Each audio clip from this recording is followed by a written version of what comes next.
طریقہ تدریس.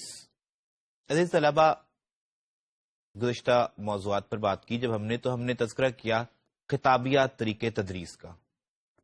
آج کے اس لیکچر میں ہم یہ دیکھیں گے کہ خطابیات طریقہ تدریس میں کس نوعیت کے مسائل آتے ہیں.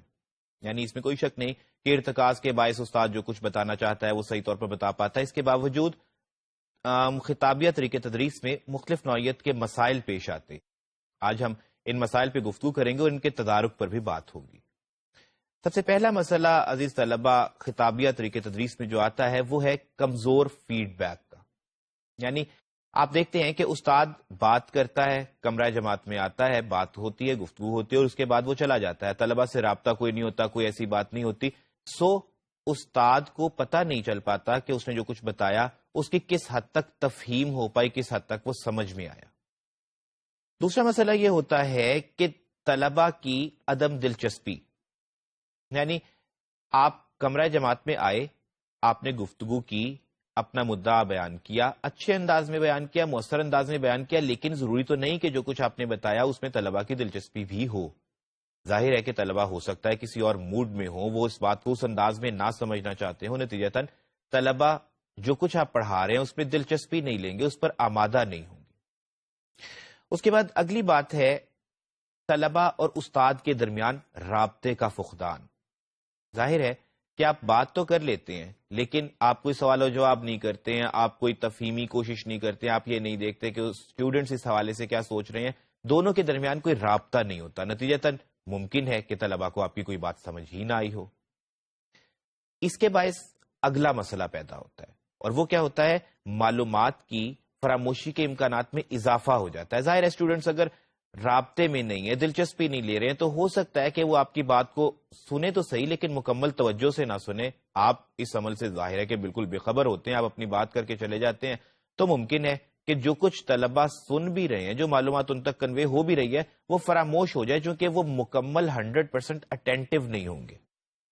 پھر ایک اور مسئلہ ہے کہ تفہیم کے یکساں معیار کا شائبہ ہوتا ہے. ایسا محسوس ہوتا ہے کہ جیسے سامنے بیٹھے ہوئے سب کے سب لوگ ایک جیسی ذہانت رکھتے ہیں، ایک جیسا تفہیمی انداز رکھتے ہیں، ایک جیسا تفہیمی معیار رکھتے ہیں. محسوس ایسا ہوتا ہے کہ سامنے بیٹھے لوگوں کو بات ایک انداز میں ایک لیول پر سمجھ آ رہی ہے، حالانکہ ظاہر ہے کہ طلبہ یکساں طور پہ ذہین نہیں ہوتے. اگلی بات اس میں یہ ہے، اگلا مسئلہ اس کا یہ پیدا ہوتا ہے کہ فکر انگیزی کا فقدان ہوتا ہے. ظاہر ہے کہ فکر انگیزی کا مطلب ہے کہ سوچنا سمجھنا، ظاہر نئے رستے نکالنے کی کوشش کرنا، سوچنے پر ابھارنا. ونس آپ یہ طے کر لیتے ہیں میں آپ سے جو بھی بات کر رہا ہوں آپ کو کس حد تک سمجھ میں آ رہی ہے، اس کے حوالے سے آپ کے ذہن میں کون سی مثال آتی ہے، آپ اس کے حوالے سے کیا سوچتے ہیں. اس میتھڈ میں جس میں ہم اس وقت گفتگو کر رہے ہیں اس میں ایسا پاسبل نہیں ہوتا. اگلی بات ہے ہمہ جہتی کا فقدان. یعنی آپ ہر حوالے سے، ہر سبجیکٹ میں، ہر موضوع میں اسے اپلائی نہیں کر سکتے. کچھ موضوعات لیکچر میتھڈ کے لیے درست ہوتے ہی نہیں ہیں، خاص طور پہ عملی موضوعات لیکچر میتھڈ کے لیے درست نہیں ہوتے. پھر اگلا مسئلہ یہ ہے کہ کمزور مقررین کے لیے ناقابل عمل ہوتا ہے.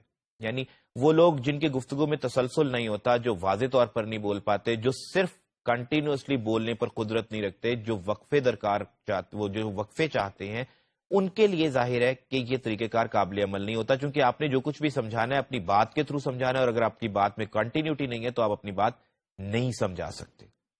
اس کے بعد مسئلہ ہوتا ہے تمام طلبہ کے لیے غیر یکساں مفید ہے یہ طریقہ کار.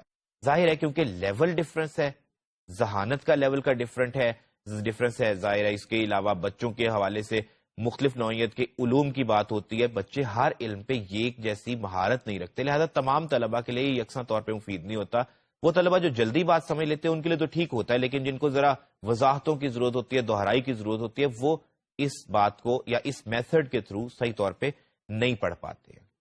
اب سوال یہ پیدا ہوتا ہے کہ اگر اس میں یہ مسائل ہیں تو ہم اسے ٹھیک کیسے کر سکتے ہیں، اس پہ بہتری کی تجاویز کیا ہو سکتی ہیں. تو اس میں پہلی تو بات یہ کہ ملا جلا رجحان اختیار کیا جائے، ملا جلا انداز ہو کہ آپ کہیں خطابیہ انداز اپنائیں، کبھی ڈسکشن بھی کر لیں. پھر دوسری بات یہ ہو سکتی ہے کہ آپ انتخاب کریں، ہر موضوع میں اس کو اپلائی کرنے کی کوشش نہ کریں، موضوع کی مناسبت سے آپ انتخاب کریں. پھر اس کے بعد دلچسپ انداز بیان اختیار کریں، بور نہ ہو، زیادہ خشک نہ ہو. اس سلسلے میں اگلی تجویز یہ ہو سکتی ہے کہ کہانی کا سا انداز اپنایا جائے. یعنی واقعاتی انداز میں، چونکہ نیچرلی انسان کو یہ چیزیں اپیل کرتی ہیں. سو ملا جلا انداز اپنا کر، موضوع کی مناسبت سے خطابی انداز کا انتخاب کر کے، دلچسپ انداز بیان اختیار کرتے ہوئے اور کہانی کا سا انداز اپنا کر ہم خطابیہ طریقے تدریس کو بہتر اور مؤثر کر سکتے ہیں.